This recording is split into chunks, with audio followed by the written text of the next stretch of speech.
Gloire à Dieu. Nous sommes dans la présence du Seigneur ce soir. Nous sommes là à ses pieds pour le bénir, le louer maintenant pour entendre sa parole. Je vais laisser la place à notre frère Henri. Nous nous sommes rencontrés vraiment épisodiquement. La première fois c'était à Jéruel. Ça devait être en 78-77. Puis nous sommes revenus en Israël, revus en Israël. Et puis ce soir, nous sommes là avec lui. Nous sommes heureux de l'accueillir. Que le Seigneur bénisse notre frère et que nous soyons attentifs à la parole que le Seigneur veut nous dispenser au travers de sa bouche. Amen.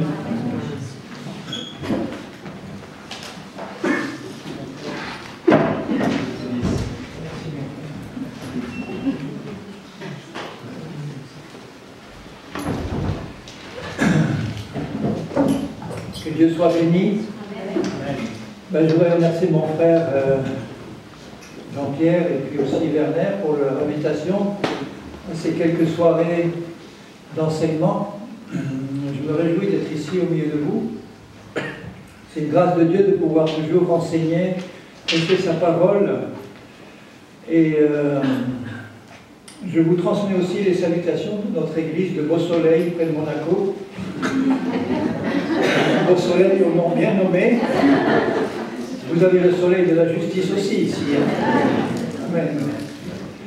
Donc le thème de ces réunions, c'est le suivant, c'est comment marcher par l'esprit et plus par la chair.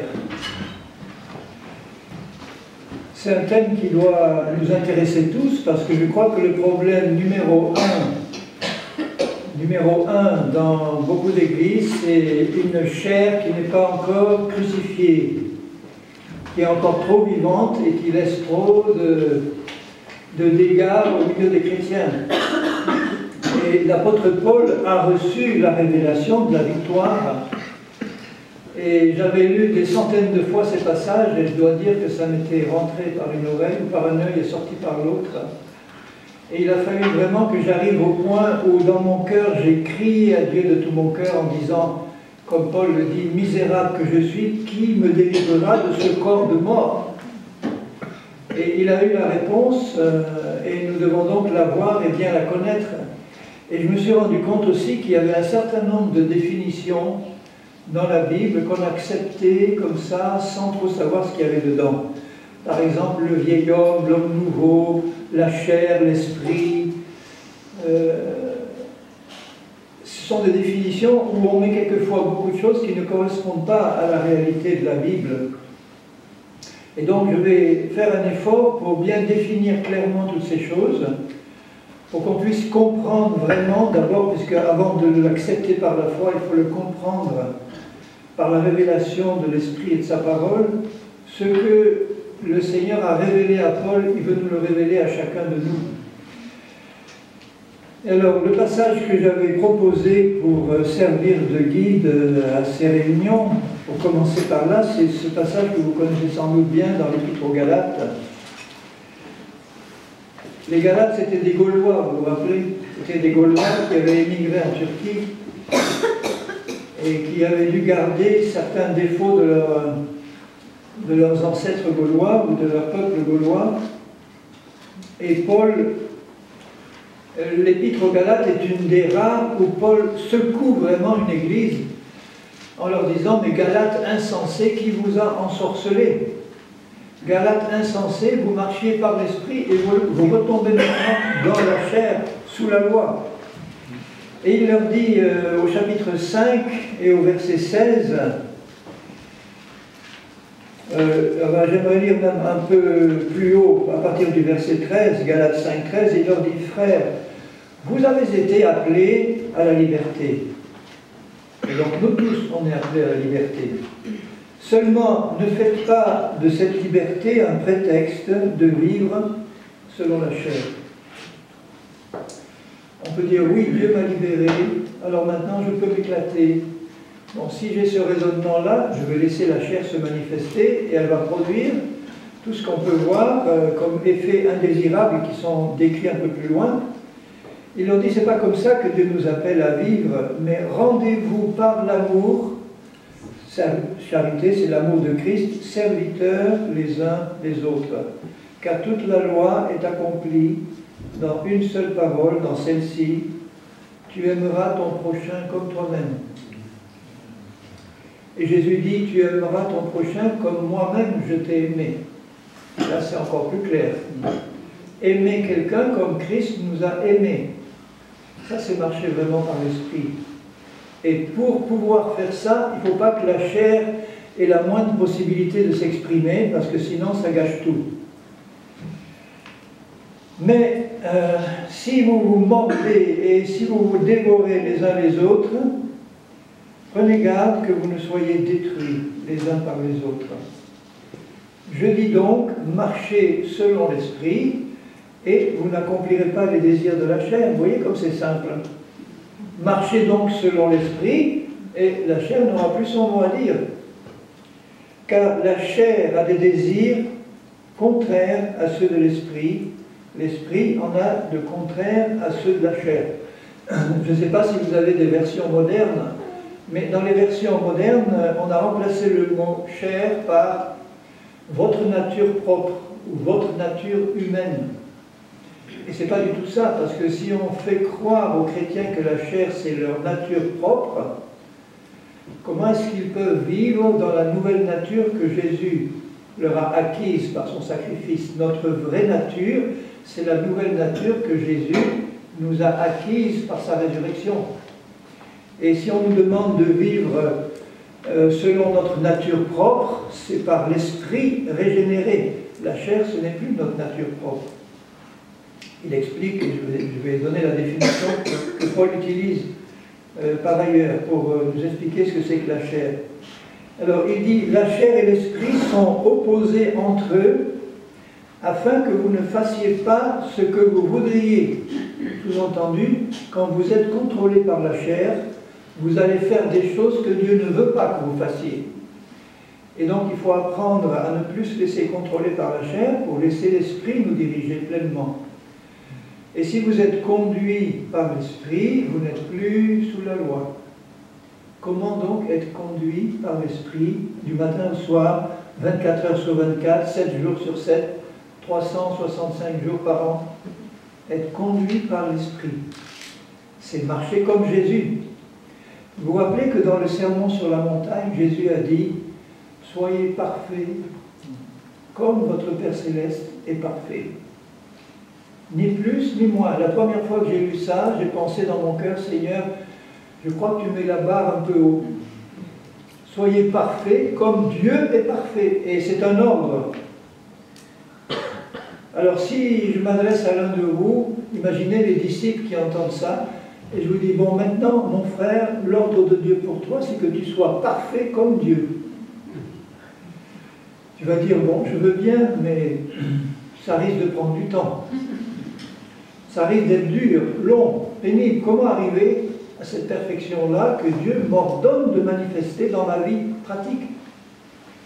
Il y en a qui disent, oui, mais Dieu me voit parfait en Christ.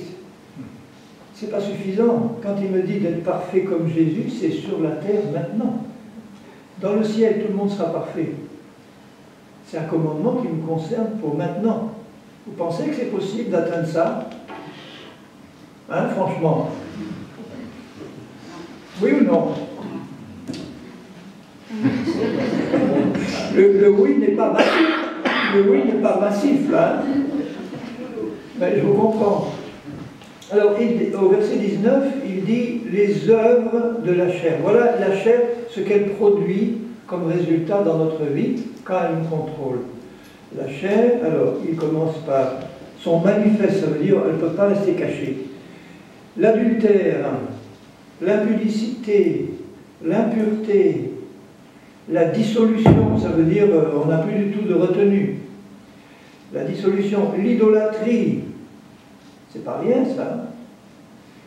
La cupidité, c'est aussi une idolâtrie, l'amour de l'argent, des biens de ce monde. La magie, la sorcellerie, ce sont les œuvres de la chair, qui peuvent donc se manifester chez les chrétiens aussi.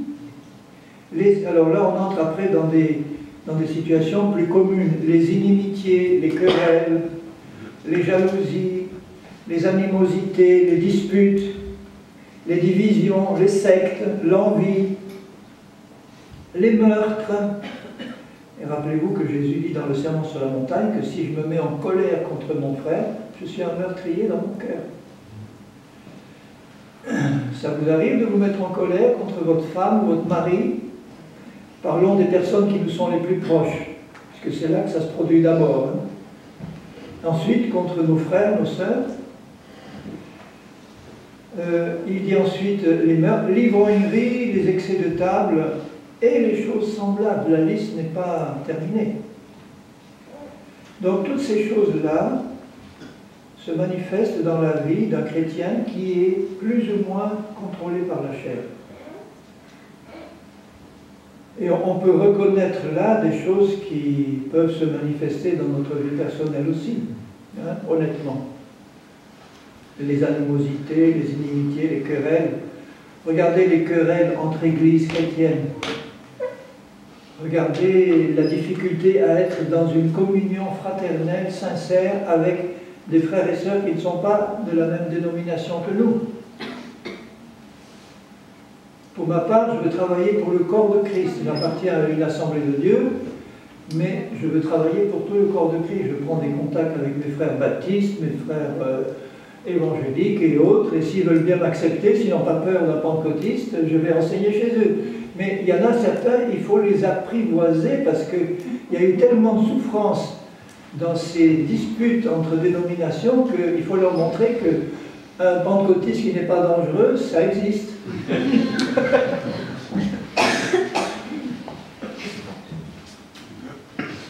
Et pour ça, il faut l'amour de Christ, bien sûr. Alors, il dit, je vous dis d'avance que, comme je l'ai déjà dit, que ceux qui pratiquent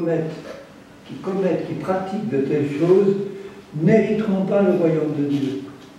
Le royaume de Dieu, la définition que Paul en donne dans l'Épître aux Romains, c'est d'abord la justice de Dieu, sa sainteté, et la paix et la joie par le Saint-Esprit. C'est le fruit de l'Esprit qu'il décrit tout de suite après. Mais le fruit de l'Esprit, donc le vrai royaume de Dieu manifesté au milieu de nous, c'est l'amour, mais pas n'importe quel amour. Pas l'amour humain qu'on connaît bien dans le monde et qui n'est pas le pur amour de Christ, mais l'amour de Jésus. Le pur amour de Jésus. Voilà, ça commence par là. Et tout le reste dépend de cet amour-là.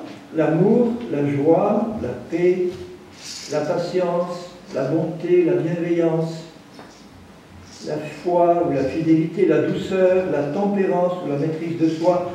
La loi de Dieu n'est pas contre ces choses. Et ensuite, il dit cette phrase qui est étonnante.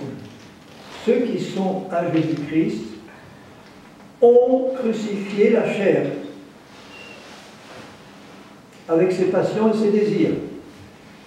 On pourrait lui demander à Paul s'il était là, puisque tu dis que ceux qui appartiennent à Jésus ont déjà crucifié la chair, comment se fait-il que la chair puisse continuer à se manifester aussi fortement, parfois, dans nos vies?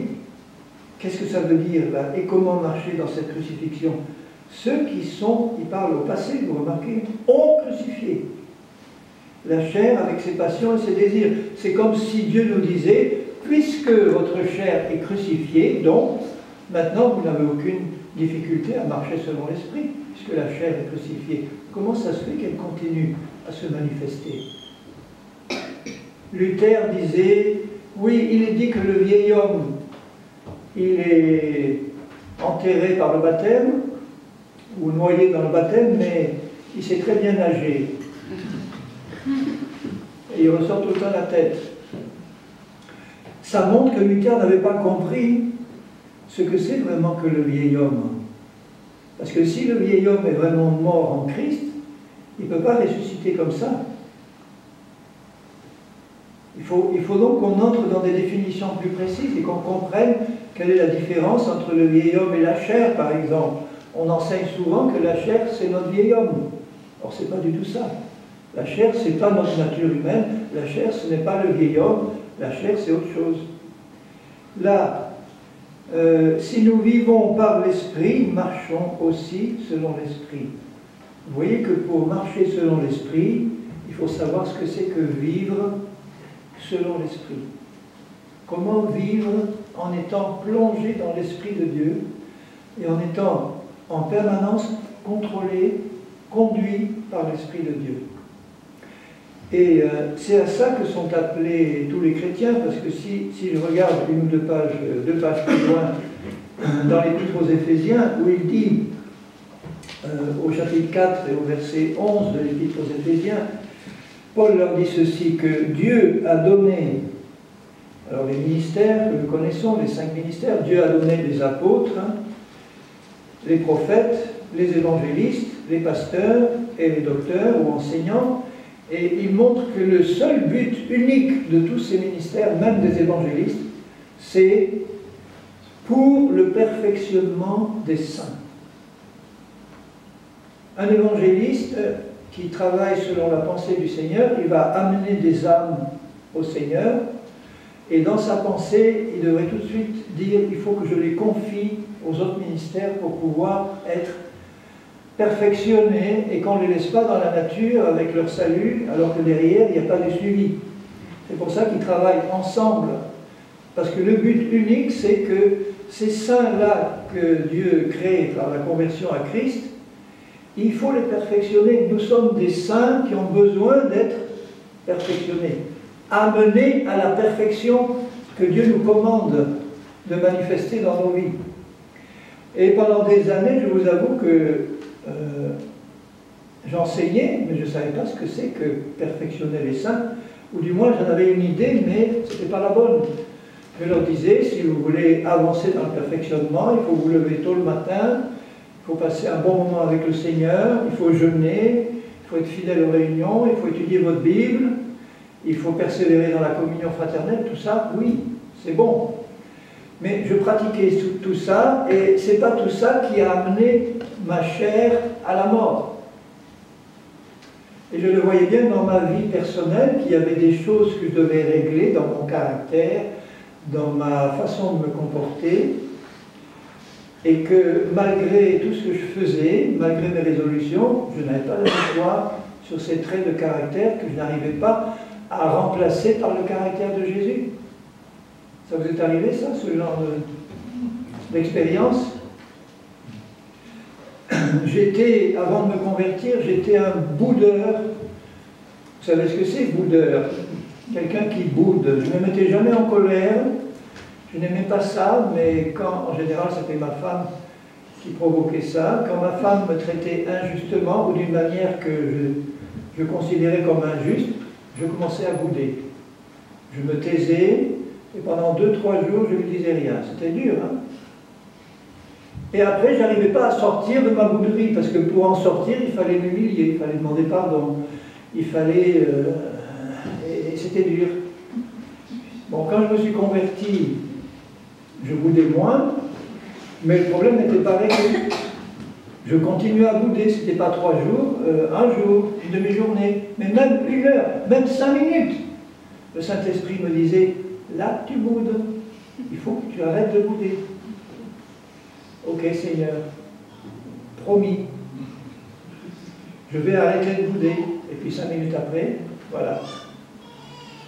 Donc, à partir d'un moment, et puis il y a d'autres choses, il n'y a pas que la bouderie, mais à partir d'un certain moment, quand on veut être sérieux avec le Seigneur, qu'on veut vraiment avancer avec lui, on finit par se mettre devant Dieu et à crier du fond de son cœur à Dieu en disant, Seigneur, il faut que tu me montres la solution biblique. Parce que je sens par ton esprit un besoin de perfection à l'intérieur que ton esprit m'a mis au fond de mon cœur et je ne vois pas comment y arriver. Et je comprends comment Paul a pu crier en disant « Je veux faire le bien et j'y arrive pas. Je ne veux pas faire le mal, j'y arrive pas. Misérable que je suis. Qui me délivrera ?» Et là, Dieu commence à faire la lumière. Là, Dieu commence à dire « Bon, il y a une solution pour toi. » Il y a une solution. Et si vous regardez dans Romains 7, là, le cri qu'il a poussé à la fin de Romains 7, quand il dit au verset 24, « Misérable que je suis, qui me délivrera du corps de cette mort. Et il dit juste avant, au verset 20, « Si je fais ce que je ne veux pas, je ne veux pas faire le mal, je me sens obligé de le faire, il y a quelque chose qui me pousse.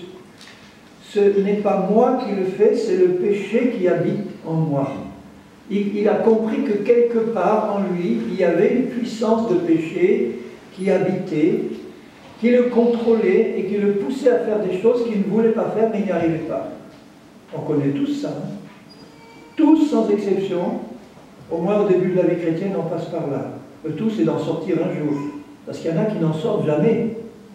Il y a des chrétiens qui, toute leur vie, tournent en rond dans leur désert, comme les Hébreux, et n'arrivent jamais à entrer dans cette terre promise qui est la victoire complète sur tous les ennemis, sur le péché, sur la chair, sur le monde. Et Dieu veut nous y faire rentrer. Ce n'est pas une belle perspective de tourner en rond dans un désert toute la vie. Hein. Au désert, il n'y a pas grand-chose à manger, à boire. Il y a la manne céleste, d'accord, mais ça ne vaut pas le bon pays de Canaan.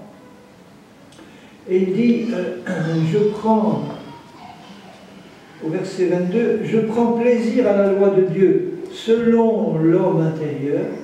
Quelque part, là, il y a un homme intérieur en lui qui est nouveau, qui aime Dieu et qui veut lui obéir, mais je vois dans mes membres, il se rend compte que le problème vient de son corps, de ses membres. Je vois dans mes membres une autre loi, une loi qui lutte contre la loi de mon cœur, de mon homme intérieur, et qui me rend captif de la loi du péché qui est dans mes membres. Misérable que je suis, qui me délivrera de ce corps de mort? Il a compris que le problème n'est pas à l'intérieur de son cœur, le problème est dans son corps. Et il ne voyait pas la solution jusque-là. Il y a un problème dans mon corps. Grâce soit rendue à Dieu par Jésus-Christ, là il voit la victoire, il a compris qu'il y a la solution qui a été révélée par le Saint-Esprit. Ainsi donc, moi-même je suis par l'entendement esclave de la loi de Dieu, dans mon cœur je veux obéir à Dieu, je suis esclave, mais par la chair, là il parle de la chair physique, le mot grec c'est sarx, c'est la viande, je suis par ma viande là, esclave d'une loi de péché qui habite dans mon corps physique. Et au chapitre 8, il commence en disant « Il n'y a donc maintenant aucune condamnation pour ceux qui sont en Jésus-Christ » et les bonnes versions doivent ajouter « qui marchent non selon la chair, mais selon l'esprit ». Et ce passage a été coupé dans beaucoup de versions. Ça veut dire qu'un chrétien qui marche selon la chair, il est toujours sous la condamnation. Le diable profite du fait que la chair le contrôle, comme Paul, à un certain moment de sa vie, pour le rendre misérable, le culpabiliser, lui dire, tu vois, le mauvais chrétien que tu es, tu n'arrives pas à faire ce que Dieu te demande, donc à la limite, il pourra dire, tu n'es même pas converti dans le fond. J'ai connu des chrétiens qui se sont laissés avoir comme ça dans leur pensée, qui marchaient vraiment avec le Seigneur, qui n'avaient pas la victoire dans un certain nombre de péchés ou de choses charnelles dans leur vie, et qui ont fini par le suicide. J'en ai connu personnellement des vrais chrétiens, mais de nouveau. Ils se sont laissés avoir par les pensées de l'ennemi ou de la chair qui leur disaient « Regarde le mauvais chrétien que tu es, regarde ce que tu fais là, regarde, tu es incapable de faire ce que Dieu te demande. » Et ils ont fini par écouter cette voix qui leur disait « Tu n'es même pas né de nouveau, tu n'es même pas converti, si tu étais un converti, tu ne ferais pas ce que tu fais. » Et ils se sont laissés avoir dans leurs pensées au point que le diable a fini par leur dire « Bon, mets un terme à ta vie et ça réglera tes problèmes. » Et il y en a qui écoutent ces mensonges. Vous voyez jusqu'où ça peut aller? Il dit au verset 2, donc la conclusion c'est que si nous marchons selon l'esprit, on n'est plus du tout sous la condamnation parce qu'on a compris comment marcher dans la victoire sur la chair, le péché, Satan, le monde, les démons, etc. Une victoire complète dans tous les domaines. En effet, la loi de l'esprit de vie en Jésus-Christ m'a affranchi, libéré de la loi, du péché et de la mort qui se trouve dans mon corps. Alors là, vous commencez à voir un tableau un peu plus clair. Dans notre corps physique, il y a une loi de péché et de mort qui fonctionne. Donc une loi de péché et de mort, elle est sous le contrôle de Satan, qui est le prince de la mort et du péché. À cause de la chute, et malgré la nouvelle naissance, il subsiste maintenant dans notre corps une puissance, une loi c'est une puissance de péché et de mort qui habite dans notre corps et qui nous pousse à faire la volonté de Satan. Et le seul moyen d'être libéré de cette loi de péché, c'est d'activer une deuxième loi qui s'appelle la loi de l'esprit de vie, qui se trouve dans notre esprit. Le combat, il n'est pas entre le vieil homme et l'homme nouveau, je vous dirai pourquoi. Le combat, il est entre la chair et l'esprit. La chair a des désirs contraires à ceux de l'esprit. Donc dans son cœur, dans son esprit, Paul avait des désirs qui étaient célestes, des désirs divins, des désirs d'obéir à Dieu, des désirs d'être saint, juste. Mais sa chair, la puissance de péché qui habitait dans son corps, avait des désirs contraires. Et il ressentait ces deux désirs contraires dans son âme, se télescoper, et il ne voyait pas la solution. Est-ce que vous avez la solution? Est-ce que vous l'avez tous comprise? Enfin, moi, j'ai mis du temps à comprendre ça. Je vous avoue, j'ai mis 15 ans avant de comprendre, après ma conversion, avant de comprendre réellement ce que Paul voulait dire là par là. Il a fallu que j'arrive à ce point où je dis, misérable que je suis, montre-moi dans ta parole, tu dois avoir dans ta parole une solution à ce problème. Et la réponse du Seigneur dans mon cœur, c'était, étudie Paul. C'est lui qui a compris, c'est lui qui a reçu de moi la révélation.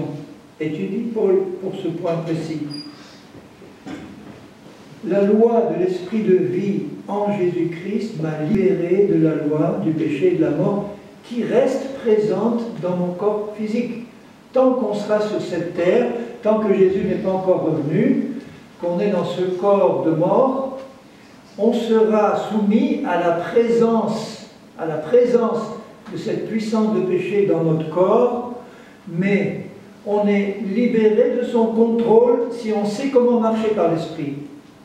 Vous voyez? Tant qu'on ne sait pas marcher par l'esprit, on est sous le contrôle de cette loi de péché, et tout ce qu'on peut faire est impuissant à lutter et à annuler cette loi de péché, parce que ce n'est que par la foi en l'œuvre de Christ qu'on y arrive à libérer cette loi de l'esprit de vie en nous.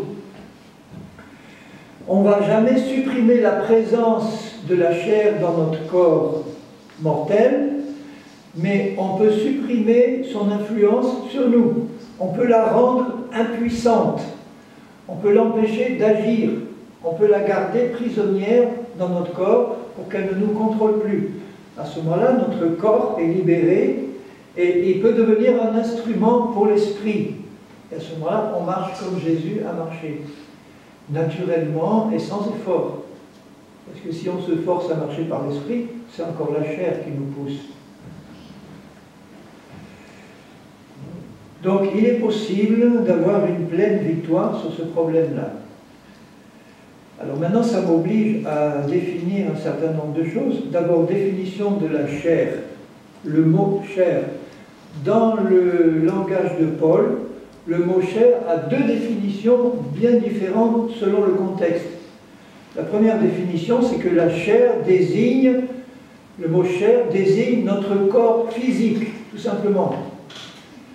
Le corps physique, il n'y a pas de problème, le corps physique lui-même. Le problème, c'est que dans le corps physique, il y a une puissance de péché qui y habite. Et si on arrive à déconnecter cette puissance de péché du corps physique, le corps physique peut être un instrument pour Dieu.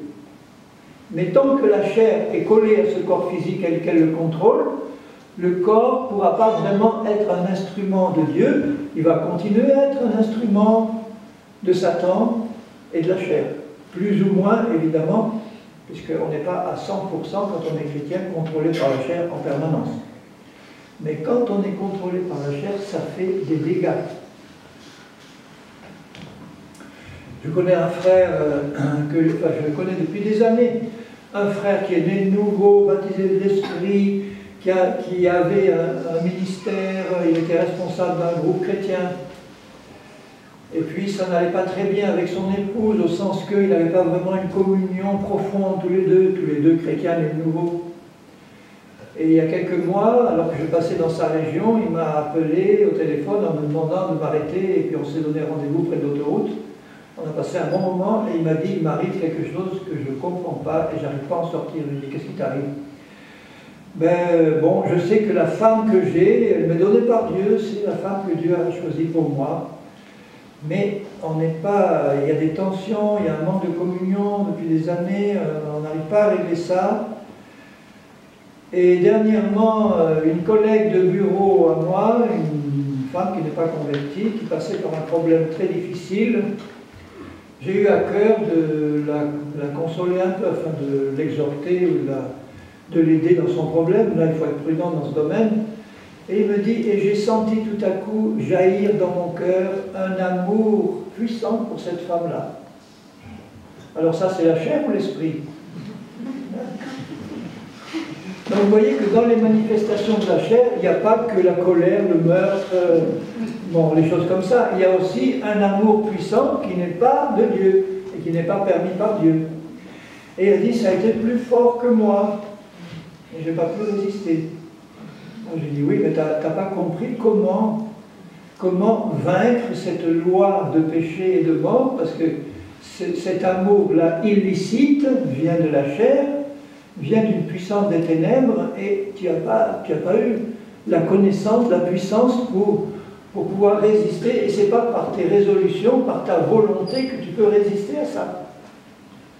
C'est simplement par la foi et en activant cette loi de l'esprit de vie que manifestement tu n'as pas su activer. J'ai passé du temps à lui expliquer, mais ça ne rentrait pas, parce qu'il y a un plaisir dans le péché.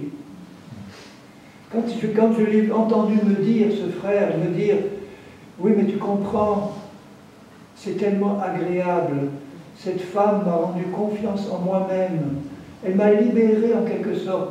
Je dis, mais tu es complètement séduit. Cette femme t'a donné confiance, non pas dans la nouvelle nature que tu es en Christ, mais dans le vieil homme que tu étais, et que la chair essaye de ressusciter. Tu es complètement séduit. Oui, je sais, mais c'est bien agréable.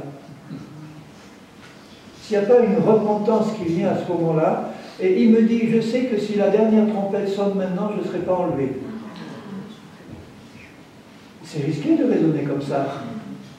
Et moi, j'ai rajouté, je lui ai dit, écoute, non seulement tu ne seras pas enlevé, mais si tu meurs dans l'état où tu n'es même pas sauvé.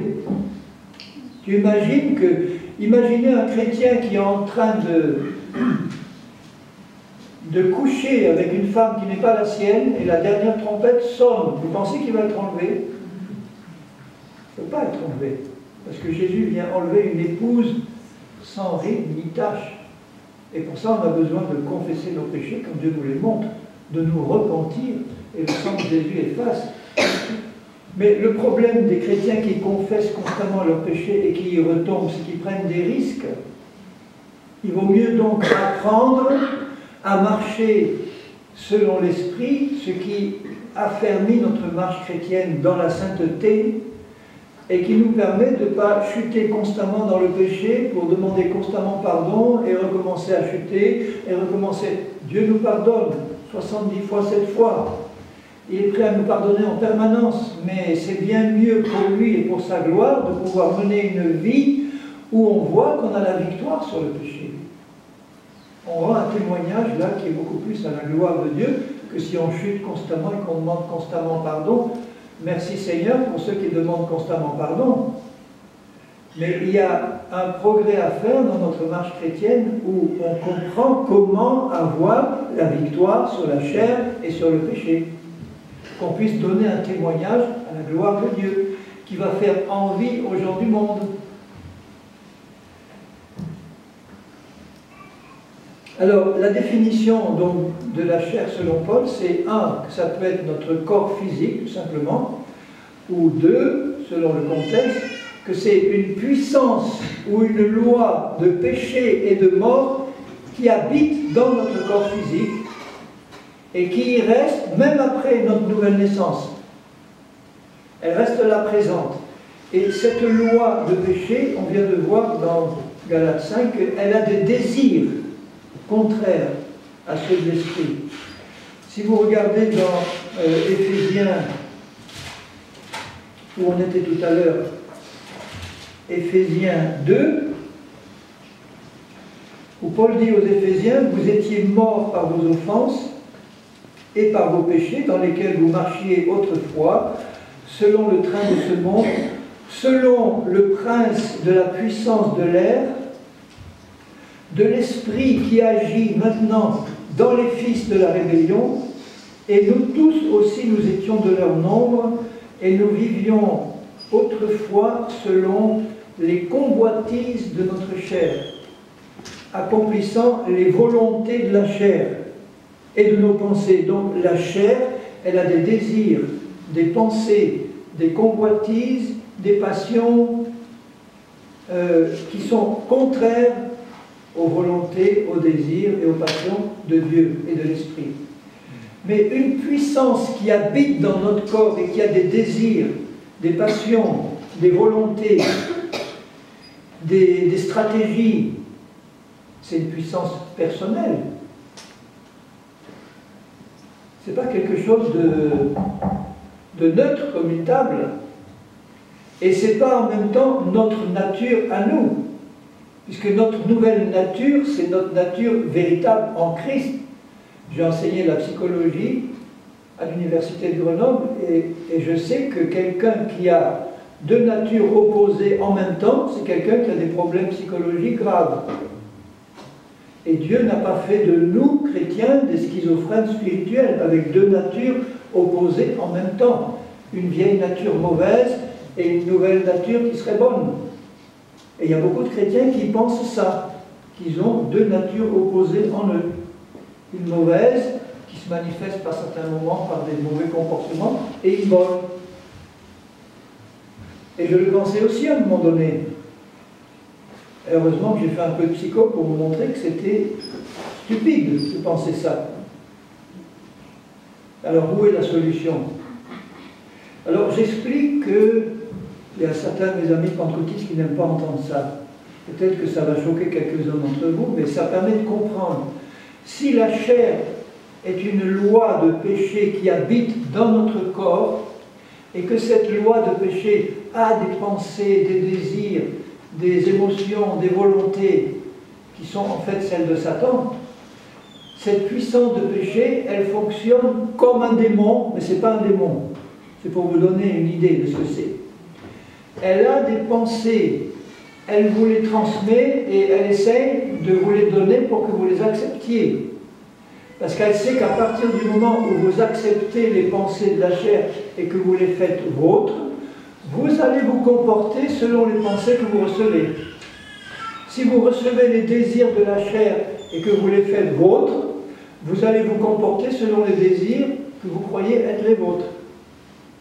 Et toute la stratégie du malin, c'est de vous faire croire que la chair, en fait, c'est votre personne humaine, à vous. Et si je crois que la chair, c'est ma personne humaine, comment faire pour en être délivré? Alors, je me posais toutes ces questions-là parce que je voulais comprendre, aller jusqu'au bout de la compréhension pour qu'il n'y ait plus de contradiction, que tout soit clair et logique dans notre pensée. Donc la définition que Paul donne de la chair, c'est une loi ou une puissance. La loi, c'est une puissance. Vous prenez la loi de la gravité. Si je laisse tomber ça 100 fois, eh bien 100 fois, ça va tomber par terre. Il y a une loi qui est la loi de la gravité. C'est une loi, on peut pas ça, on peut avoir des moyens de lutter contre la gravité, mais c'est une loi physique. Or, les avions qui sont plus lourds que l'air, on a trouvé un moyen d'annuler la loi de la gravité, mais elle existe toujours. Ça veut dire que si vous construisez un objet avec des ailes qui ont une certaine forme, et si vous leur donnez une certaine vitesse, vous allez déclencher une loi qui s'appelle la loi de l'aérodynamisme, qui va annuler la loi de la gravité, ou qui va être plus forte que la loi de la gravité, mais la loi de la gravité est toujours là. Si vous baissez la vitesse de l'avion, qu'est-ce qu'il va faire? Il va décrocher et tomber. Donc il faut constamment entretenir la vitesse et avoir une forme des ailes appropriée pour que constamment la loi de l'aérodynamisme en permanence annule l'autre loi et que ce qui est plus lourd que l'air puisse voler. Spirituellement, c'est pareil pour nous. Si nous déclenchons la loi de l'esprit de vie en permanence, avec les ailes de la foi et une vitesse spirituelle suffisante, on va annuler la loi du péché et de la mort, mais elle est toujours présente. Si on rétrograde, l'autre loi va immédiatement recommencer à agir et on va chuter. On peut comprendre ça. Hein? Donc il faut constamment savoir comment déclencher la loi plus forte de l'esprit de vie et l'entretenir en permanence tant qu'on n'est pas libéré de la présence de cette puissance de péché dans notre corps. Quand est-ce qu'on va en être libéré? Quand le Seigneur va venir chercher son Église, les morts en Christ vont ressusciter les premiers, et nous les vivants, notre corps physique va être transformé en un instant. Ça veut dire que Christ va prendre cette puissance de péché et de mort qui est dans notre corps mortel, il l'arrache, et notre corps est instantanément libéré de la présence et du contrôle complet de cette loi, et notre corps devient immortel et glorifié. Et à ce moment-là, les cheveux blancs disparaissent, les calvities aussi, les maladies qui peuvent rester, enfin tout ce qui est dérangé par la présence de cette loi qui amène notre corps physique à la mort, est enlevé, et notre corps glorifié monte à la rencontre du Seigneur. Mais tant que nous sommes sur cette terre, cette loi qui est présente dans notre corps, et qui amène le vieillissement et la mort physique, elle doit et elle peut être annulée par la loi de l'esprit de vie qui se trouve déjà dans notre esprit. Jusque-là, c'est clair? Alors, s'il y en a qui ne comprennent pas, vous levez la main et vous demandez un complément d'explication, parce que comme j'ai été prof, j'aime bien être clair et bien compris. Est-ce que jusque-là, tout le monde a bien compris? Bon. Alors, comme j'ai mis du temps à comprendre, je peux comprendre que vous mettiez du temps aussi. Maintenant, cette puissance-là qui est dans mon corps, c'est une puissance, je le rappelle, personnelle. C'est Satan qui, de là où il est, contrôle la loi de péché qui est dans mon corps. C'est lui qui inspire ses désirs, ses pensées, ses émotions sont mauvaises. Et la chair, la puissance de péché qui habite dans mon corps, elle a exactement la même nature que Satan, la même nature que les démons, et la même nature que le vieil homme que j'étais avant ma conversion. Maintenant, il faut expliquer ce que c'est que le vieil homme par rapport à l'homme nouveau. Alors maintenant, là, ce soir, c'est un peu un certain nombre de définitions de base, et puis les autres soirs, je reviendrai plus en détail, et je terminerai après de manière pratique pour voir comment pratiquement on peut et on doit marcher par l'esprit, parce que c'est le but de Dieu de manifester sans effort, parce que si on fait des efforts, ça ne vaut pas le coup, c'est trop dur, de manifester sans effort par la foi la vie de Christ qui se trouve déjà en nous, de la laisser sortir et se manifester par un comportement qui est celui de Christ en fait. Christ doit être vu dans ma vie et dans l'Église. Il ne doit pas rester enfermé dans sa coquille à l'intérieur, là, et qu'à l'extérieur de ma vie, ce soit la chair qui domine et qui se manifeste.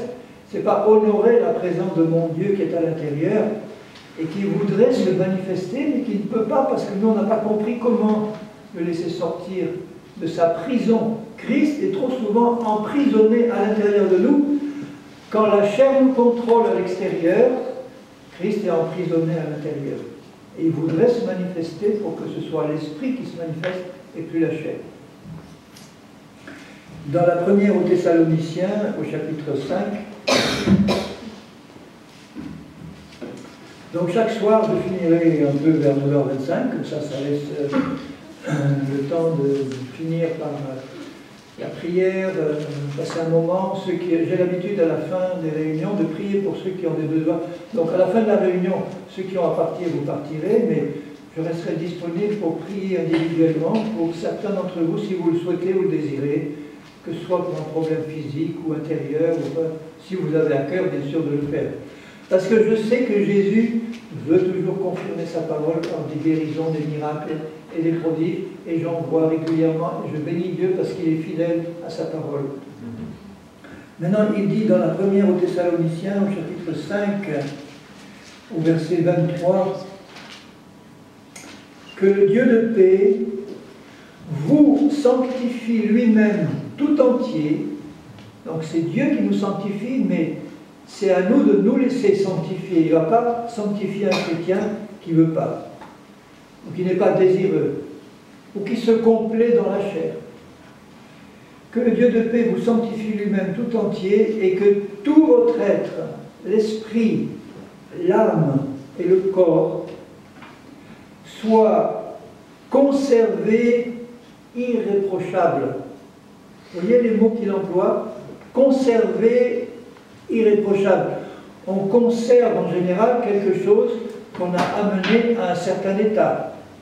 S'il dit qu'il veut conserver irréprochable, c'est qu'il nous a amené d'abord à cet état irréprochable. Et après, il nous conserve dans cet état. Soit conservé irréprochable lors de l'avènement de notre Seigneur Jésus-Christ. Tout ça doit se faire avant l'enlèvement de l'Église, puisque l'avènement de Jésus-Christ pour nous, c'est l'enlèvement de l'épouse. L'avènement de Christ pour le monde, ça sera quand Christ va revenir régner sur ce monde. Mais l'avènement de Christ pour nous, c'est l'enlèvement de l'épouse.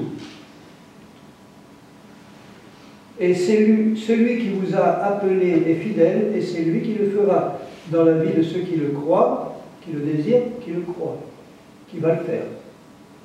Maintenant, là, je voudrais insister sur ce passage où il dit que tout votre être, l'esprit, l'âme et le corps, soit sanctifiés, rendus saints, pratiquement, et conservés dans cet état. L'esprit, l'âme et le corps. Et si je pose la question à un certain nombre de chrétiens, ou à tous les chrétiens, je leur dis, est-ce que tu sais faire la différence entre l'âme et l'esprit? Est-ce que tu sais ce que c'est que l'esprit, l'âme? Le corps, on sait en général ce que c'est, hein? C'est facile, mais l'âme, l'esprit, et les réponses ne sont pas claires. Si je vous pose la question, là, où il est ton esprit et comment il est, qu'est-ce qu'il est?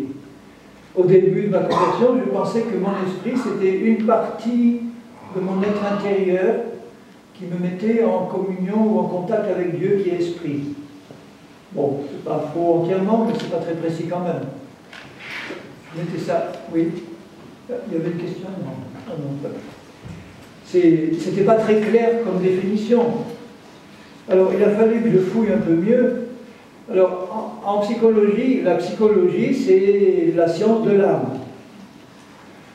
La définition de l'âme pour la psychologie, c'est notre être intérieur conscient. Ça, c'est facile à comprendre. Actuellement, vous savez tous que vous avez un être intérieur dont vous êtes conscient. Vous avez, dans cet être intérieur dont vous êtes conscient, une partie intellectuelle, des pensées, des raisonnements. Vous avez une partie émotionnelle, des sentiments, des émotions, et puis une partie qui touche à la volonté, à la décision. Ça, c'est le domaine qui intéresse la psychologie. Elle étudie la volonté, les pensées, les raisonnements, les sentiments. On n'est pas conscient de tout ce qu'il y a à l'intérieur, mais dans la partie dont nous sommes conscients, ça touche à ces trois domaines-là. Et je savais très bien, quand je me suis converti, que mon âme, elle n'avait pas changé vraiment par rapport à ce que j'étais avant. Le jour où je me suis converti, je me rappelle le jour et l'heure de ma nouvelle naissance. Où ça s'est passé, c'était au 400 couverts à Grenoble. Bon, c'était là, je me rappelle le jour où j'ai été intérieurement changé. Mais dans ma pensée, dans mes raisonnements, j'étais toujours le même. J'avais toujours le même caractère, les mêmes qualités, les mêmes défauts qu'avant. J'avais même plus de problèmes après ma nouvelle naissance qu'avant. Je savais qu'il y avait quelque chose de changé quelque part dedans. J'avais une paix que je n'avais pas avant, mais dans l'ensemble, mon âme n'avait pas changé par rapport à ce qu'elle était avant ma conversion. Ça s'était passé ailleurs et je ne voyais pas trop où. Alors on me dit, oui, maintenant tu as une nouvelle création. Je dis, oui, d'accord, mais où elle est cette nouvelle création? Je ne la vois pas trop dans ma vie pratique. Hein. Pour moi, je suis toujours le même qu'avant. Alors j'espère que Dieu va me perfectionner et qu'un jour j'arriverai au but. Mais je me disais, mais ça va prendre du temps. Est-ce que ça sera fini à l'enlèvement? Je n'étais pas sûr du tout. Donc il a fallu que je fouille pour voir la différence entre l'esprit et l'âme. Donc l'âme, j'avais une idée claire de ce que c'était, mais l'esprit, ce n'était pas clair du tout. Et ce qui m'a éclairé, c'est ce qui se passe dans ce que j'ai lu dans l'Apocalypse. Vous vous rappelez que dans l'Apocalypse, l'apôtre Jean, au chapitre 4, il est enlevé en esprit dans le ciel. Donc il a laissé son corps quelque part à Patmos, et Dieu a pris son esprit qui était dans son corps, et il l'a fait sortir de son corps et amené au ciel. Et là, je me rends compte, en lisant le début de l'Apocalypse, que dans le ciel, l'esprit de Jean peut voir ce qui se passe, peut entendre ce qui se passe, peut parler, peut poser des questions à Jésus, aux anges, aux vieillards. Et puis je vois là décrit dans l'Apocalypse, autour du trône, il parle des âmes de ceux qui étaient là autour du trône et qui attendaient la résurrection. Il emploie le mot âme. Alors je réfléchis et dis âme, âme. Alors donc après la mort, âme et esprit, c'est pareil. Puisque mon âme, c'est mon être conscient sur la terre. Un chrétien qui meurt, son esprit sort de son corps et il se retrouve consciemment dans son esprit. Donc son être conscient devient son esprit. Il se retrouve consciemment dans son esprit. Alors que sur la terre, je n'ai pas conscience de mon esprit.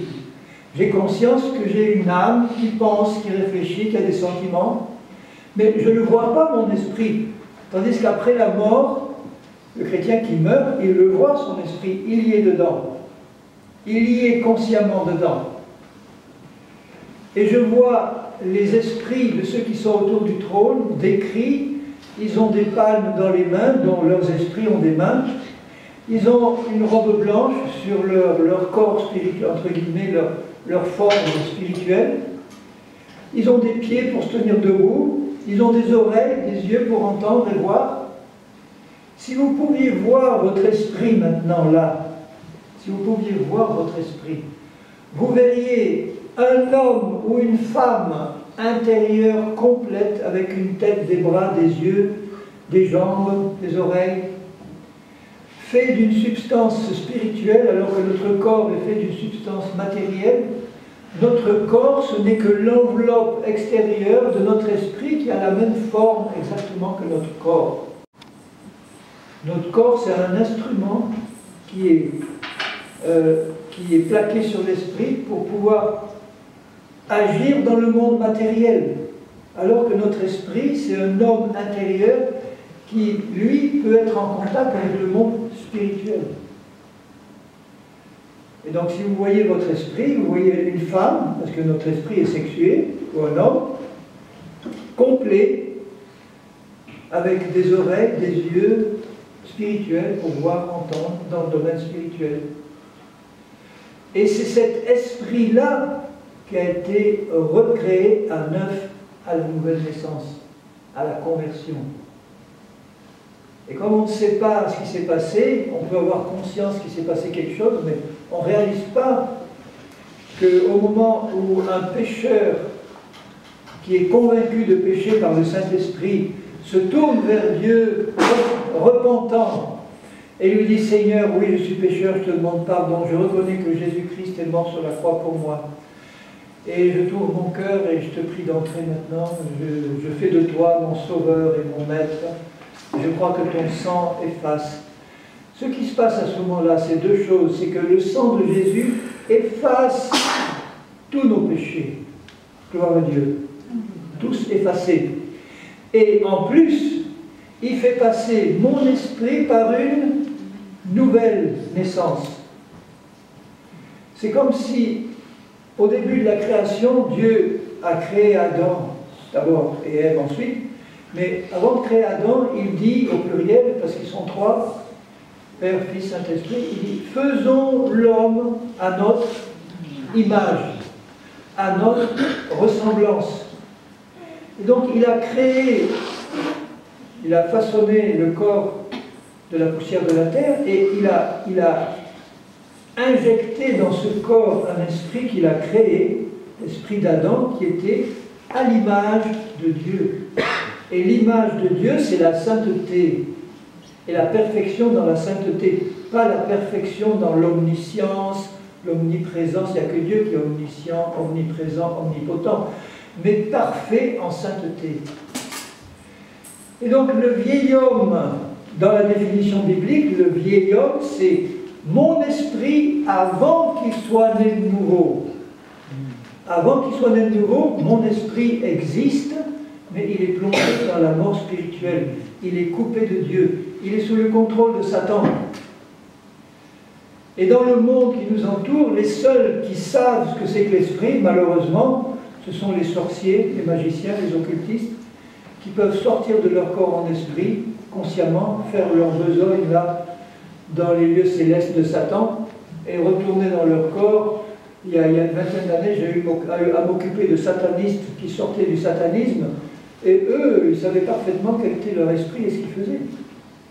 Alors que nous, la Bible nous le décrit, et on n'en est pas conscient. Donc cet esprit-là, qui était coupé de Dieu, dans la mort spirituelle, on n'en était pas conscient, sauf si on était un sataniste ou un sorcier. Et lorsque nous arrivons à Christ, le raisonnement du Seigneur, il est simple. Il dit, il est impossible de rafistoler, de réparer quoi que ce soit dans cette nature de pécheur-là. On ne peut pas la réparer, il faut la mettre à mort et la recréer à neuf. Et c'est Paul qui a reçu cette révélation, lui le premier, que quand Christ est mort, nous sommes morts avec lui, et quand il est ressuscité, nous sommes ressuscités avec lui. Et quelqu'un qui se convertit maintenant aujourd'hui, 2000 ans après la mort et la résurrection de Christ, il reçoit maintenant le bénéfice de ce qui a été accompli il y a 2000 ans par Christ, par sa mort et sa résurrection. Ça veut dire que notre esprit, qui était le vieil homme coupé de Dieu, plongé dans la mort, au moment où je me convertis à Christ, ce vieil homme-là est mis à mort et remplacé par une nouvelle création parfaite en sainteté en Christ. Et c'est pour ça que la définition, je reviens dans Éphésiens 4, et j'aurai l'occasion, et je vais m'arrêter là ce soir, comme hors d'œuvre, dans Éphésiens 4 et au verset 24, ça c'est le verset qui m'a éclairé, alors que je l'avais lu des dizaines de fois, qui m'a éclairé pour me montrer quelle était la qualité, la puissance, la beauté de l'œuvre de Christ. Il n'y a que lui qui peut faire des choses comme ça. Paul demande aux Éphésiens de se revêtir de l'homme nouveau.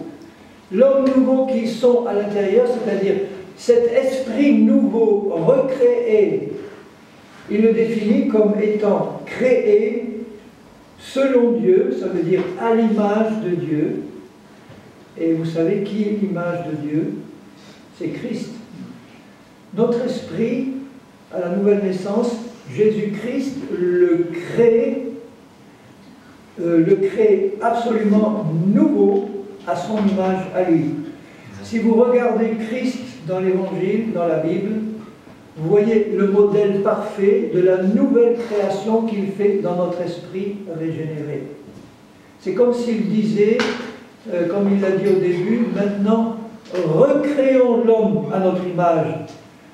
Ce qu'on avait créé au début a été détruit par le péché et la chute. Maintenant, en Christ, nous recréons maintenant un homme nouveau à l'intérieur qui est créé à l'image de Dieu, dans une justice et une sainteté que produit la vérité.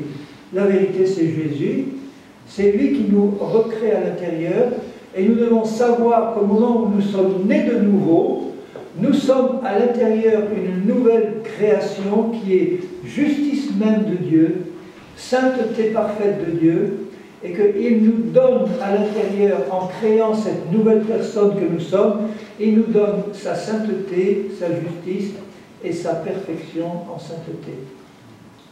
Vous voyez comment l'œuvre de Dieu est merveilleuse, parce que maintenant, je peux comprendre maintenant quand il me dit « Soyez parfaits comme Dieu est parfait ». Il savait très bien qu'on ne pouvait pas, nous, atteindre ça par nos propres efforts. Donc, il savait que la seule manière de nous faire obéir à ce commandement, c'est de recréer lui-même à l'intérieur un être nouveau, pur et parfait comme lui. Maintenant, la seule chose qu'il nous reste à faire, c'est, maintenant que je le sais, tu vas me montrer comment je peux me revêtir de ce que je suis dedans pour manifester ce que je suis dedans et marcher pleinement, pratiquement, dans cette réalité que j'ai déjà dedans. Et vous voyez comment le Seigneur peut être attristé de voir que dans son Église, l'Église véritable qui n'est composée que de nés nouveaux en Christ, que dans son Église véritable, il voit tant de chrétiens qui ne connaissent pas ces vérités et qui ne marchent pas dedans, qui continuent d'être contrôlés par cette loi de péché et de mort, qui cause tant de problèmes dans les groupes, dans les églises, dans ce qu'on peut voir dans nos propres vies. Et il doit se dire, mais quand est-ce qu'ils vont comprendre comment libérer ce que j'ai créé déjà à l'intérieur? Et je vois que ça n'arrive pas à sortir pour qu'ils vivent dedans. Et c'est pour ça qu'il l'a révélé à Paul et que dans toutes ses épîtres, il explique comment connaître et marcher dans cette réalité-là. Voilà, il est 9h30, on va s'arrêter là pour ce soir. Et puis continuer demain, parce qu'on va pénétrer dans des définitions de plus en plus précises. Et surtout, ce qui est important, c'est connaître comment marcher là-dedans. Comment libérer cet homme intérieur qui est là-dedans et comment glorifier Dieu en laissant Christ se manifester au travers de notre nouvelle nature à l'intérieur. Seigneur mon Père, je veux te bénir pour ta parole, qui est Jésus-Christ d'abord. Et Seigneur Jésus, je te bénis pour ton œuvre parfaite. Il fallait que tu viennes t'incarner dans la chair, Seigneur. Il fallait que tu viennes mourir sur cette croix. Il fallait que tu viennes prendre sur toi non seulement nos péchés, nos iniquités, nos maladies, nos infirmités, mais aussi notre nature de péché, nous-mêmes, Seigneur. Tu nous as pris en toi et tu nous as fait mourir quand tu es mort. Tu as entraîné dans ta mort toutes ces saletés, Seigneur, qui étaient là causées par le péché et la chute. Tu es mort pour nous sauver de l'emprise de ce péché et de la chair et de Satan. Tu nous as arrachés au royaume des ténèbres, tu nous as transportés dans ton royaume. Et là, maintenant, tu veux nous apprendre à marcher dirigé par ton esprit. Et tu veux nous apprendre à manifester pleinement cette nouvelle personne que nous sommes en toi. Alors Seigneur, nous te bénissons tous, nous te glorifions pour ce que tu as fait. Et je continue à prier pour moi-même, pour nous tous, pour que tu ouvres pleinement notre intelligence spirituelle, pour que ces réalités-là puissent nous être pleinement révélées par ton esprit, qu'elles soient claires dans notre intelligence, parce que nous avons besoin d'attacher notre foi à des choses qui sont claires et qui viennent d'une révélation spirituelle. Continue de bénir tous mes bien-aimés qui sont ici, Seigneur, et que ton œuvre se manifeste au milieu d'eux. Et continue de bénir, je t'en prie, les réunions prochaines et que elles puissent produire un fruit réel et abondant au milieu de ton peuple, Seigneur. Et que l'on sache que tu es pleinement manifesté là au milieu des tiens, au nom de Jésus-Christ. Amen. Amen. Merci Seigneur. Merci.